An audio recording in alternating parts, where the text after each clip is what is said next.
শরীফ ভাই, আমি আপনার কাছে আসতে চাই। ৮ তারিখে বিজিবি বিএসএফ ডিজি পর্যায়ের একটি মিটিং হওয়ার কথা রয়েছে। আমরা জানি সেই মিটিংটা হবে। এই মিটিংয়ে আসলে সামনে কি বাংলাদেশের পক্ষ থেকে কোন কোন বিষয়গুলো আসলে জোরালোভাবে তুলে ধরা উচিত বলে আপনার কাছে মনে হয়, বা আপনার পরামর্শটা কি?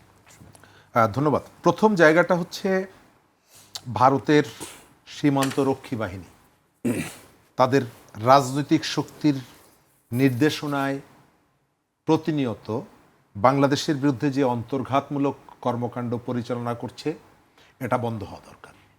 আমাদের এখানে কথায় কথায় গুলি চালানোর যে সংস্কৃতি তারা এস্টাবলিশ করেছে, তীব্রভাবে তার প্রতিবাদ করা দরকার।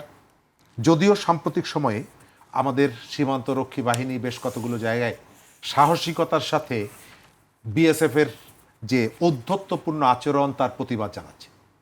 আমরা সরকারের পক্ষ থেকে দৃঢ়তার সাথে তাদের এই উদ্যোগকে, তাদের এই সাহসিকতাকে অ্যাপ্রিসিয়েট করা দরকার। আমরা রাজাকে ভাই যথার্থ বলেছেন, অনেকগুলো জায়গায় আমরা তাদের পায়ে পাড়াও যেমন দিতে চাই না, আবার আমার আত্মমর্যাদা নিয়েও আমি থাকতে চাই।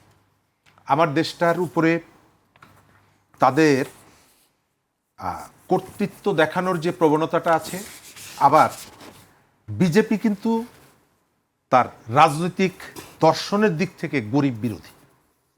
কিছুদিন আগে আমরা আলোচনা করেছিলাম, সে কোরবানির গরু নিয়ে শেষে যে সিদ্ধান্ত নিয়েছে, সেখানে যে সমস্ত হিন্দুদের রিপ্রেজেন্ট সে করে তা না, সেখানে একটু পিছিয়ে পড়া জাতপাতে বিভক্ত যে জনগোষ্ঠী আছে, তার মধ্যে যারা পিছিয়ে আছে, দলিত সম্প্রদায়, বিজেপি কিন্তু তাদেরও বিরুদ্ধে।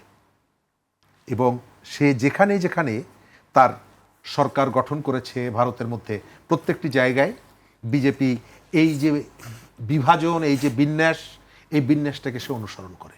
দুর্বলের ক্ষেত্রে সে খুব হ্যাডম দেখায়, কিন্তু সেখানের আদানিকে মাত্র কয়েকদিনের মধ্যে সে বিপুল সুযোগ সুবিধা দিচ্ছে।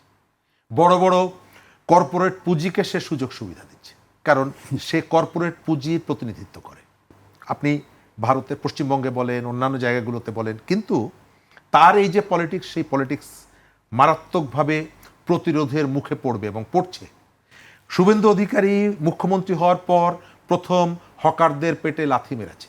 আপনি প্রায় প্রতিদিন দেখবেন ভারতের বিভিন্ন জায়গায় গরিব মানুষ, হকাররা বিক্ষোভ করছে ইত্যাদি ইত্যাদি। প্রশ্ন যেটা করেছেন, বাংলাদেশ প্রথম যেটা সরকার বলছে যে বাংলাদেশ সবার আগে, বাংলাদেশ বা বাংলাদেশ ফার্স্ট, ওই জায়গাটায় প্রায়োরিটিটা আপনাকে দিতে হবে। এবং এটা কেবলমাত্র দেশীয় মিডিয়ায় আপনি বলছেন, সোশ্যাল মিডিয়ায় বলছেন তা না। আমি আমার স্বার্থের জায়গাটাও সেটি দেখতে চাই। আমেরিকার কাছে আপনি তোয়াজ করবেন, আমেরিকার কাছে নতি স্বীকার করবেন, আমেরিকার কাছ থেকে যেভাবে আপনি বাণিজ্য সহ অন্যান্য জায়গায় সুবিধাগুলো দিচ্ছেন, ভারতকে দিবেন। এটা যদি হয় তাহলে বাংলাদেশ ফার্স্ট এই যে কনসেপ্ট, এই কনসেপ্ট আসলে একটা সময়ে মানুষ যে অ্যাপ্রিসিয়েট করেছে, একটা সময় মানুষ এটি নিয়ে প্রশ্ন করবে। আমরা আমাদের যে সীমান্ত, সেই সীমান্ত সুরক্ষিত রাখতে হবে। ভারত তার সীমান্তে কি করে এটা নিয়ে আমাদের মধ্যে যে উদ্বেগ, এই জায়গাটাও আমাদের বিবেচনা করা দরকার, পুনর্বিবেচনা করা দরকার। সে তার এরিয়ার মধ্যে যদি বেড়া দিক, রাস্তা বানায়, 50 গজের মধ্যে নোম্যান্স ল্যান্ডের বাইরে আমাদের এখানে কিন্তু এক ধরনের একটা প্রচারণা আছে, নোম্যান্স ল্যান্ড। এটা ইন্টারন্যাশনালি স্বীকৃত যে এটা কেউ এখানে কোনো রকমের কোনো স্থাপনা তৈরি বা এই কাজগুলো করতে পারবে না।